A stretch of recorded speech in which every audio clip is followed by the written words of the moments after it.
tubes are the key to getting that sluggish bass, crappie, bluegill, and even perch. All summer and spring round, these fish will not stop biting on these lures. You can even fish them under the ice, in open waters, or even in streams, backwaters, ponds, and lakes. Today we'll be showing you how to rig and jig these lures so that you can land the lunker that you're looking for. Hope you guys stay tuned and enjoy our show.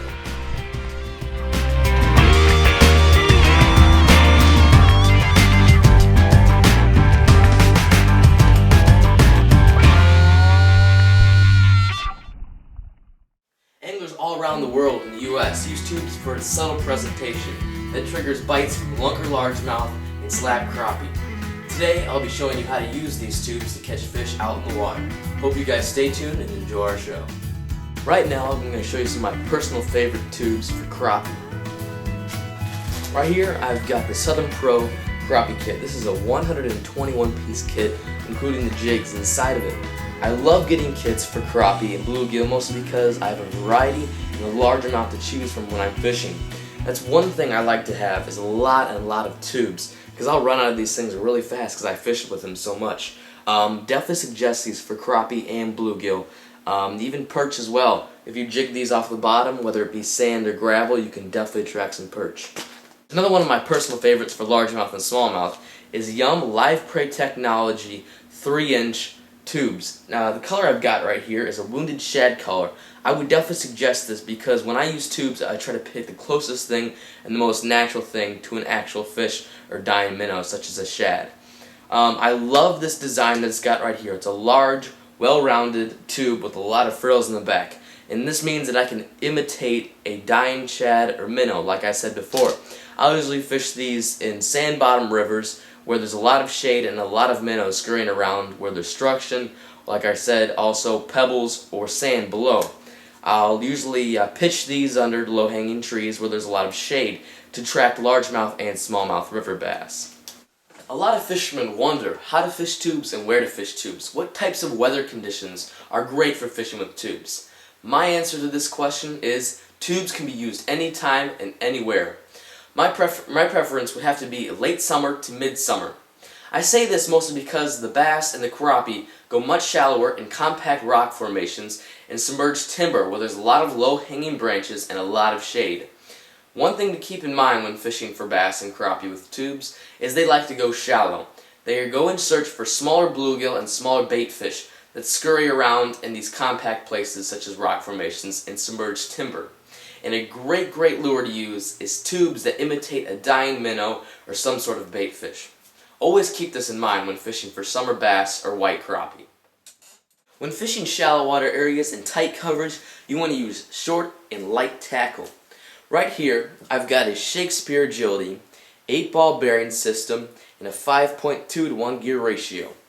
Now this is ideal for crappie fishing. You need a really fast reel that will get your bait in and out of those areas so you can catch your white and black crappie. When choosing your rods, you want to choose wisely.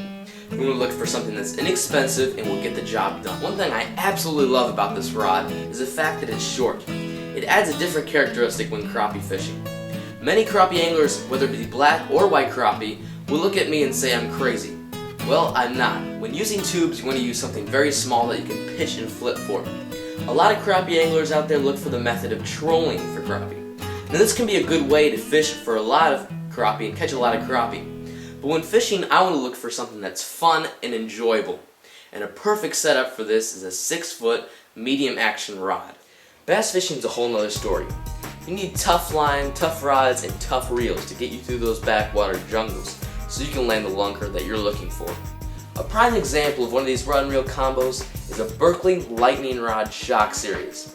I've got this one in particular, which is a 6-foot medium heavy bait casting rod. And with the combo right here is a Daiwa 100 ST Twitch and Bar Series Megaforce. Now these two I can guarantee you will shred through those jungle areas and those timber backwaters. I absolutely love these combo because they work together and they're a great pitching combo.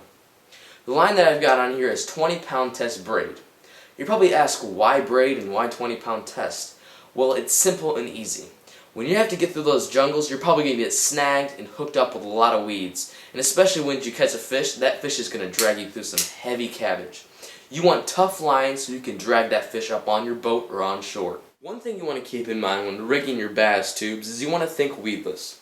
You want to think low and slow presentation for those largemouth who are hiding in those tough weed beds 3 to 4 feet deep, and they're going to want to look at it and see it as an easy meal. Well, a simple rig up that I've got here today is a weightless, weedless rig. And this is about a 3.5-inch tube. As you can see, the color has some red specks in it as well. I would probably suggest something a little bit more red rather than black that imitates a crawdad, or even a white color that imitates a dying shad like I showed you before. And what I would do is I'd cast this right beside a weed bed in shallow bodies of water, real close to shore, maybe under some shade, and just twitch that up and down. And what that's going to do is move very slowly and subtly, and it's going to act as an easy meal for the largemouth or smallmouth bass. And like I said before, you can use this in rivers, ponds, lakes, anywhere, whether it be private or public. A lot of panfish anglers find rigging tubes can be very difficult. My solution to this problem is go into your tackle box and find all the jigs you can find. Start experimenting. Put jigs and tubes together and see what colors look best. One of my favorite setups is a crappie magnet jig, as you can see right there. It's got a golden color, and at the end I've got a small, clear, minnow-like tube. One thing I love about this jig is the fact that it has a long shank and it allows me to have that tube fit all the way on there.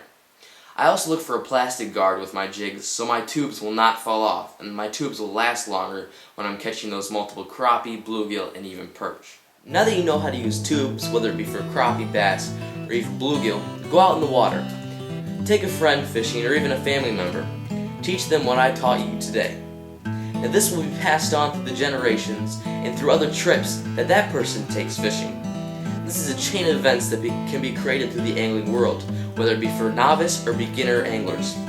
Hope you guys enjoyed our show today, and keep on watching Fishing the Midwest.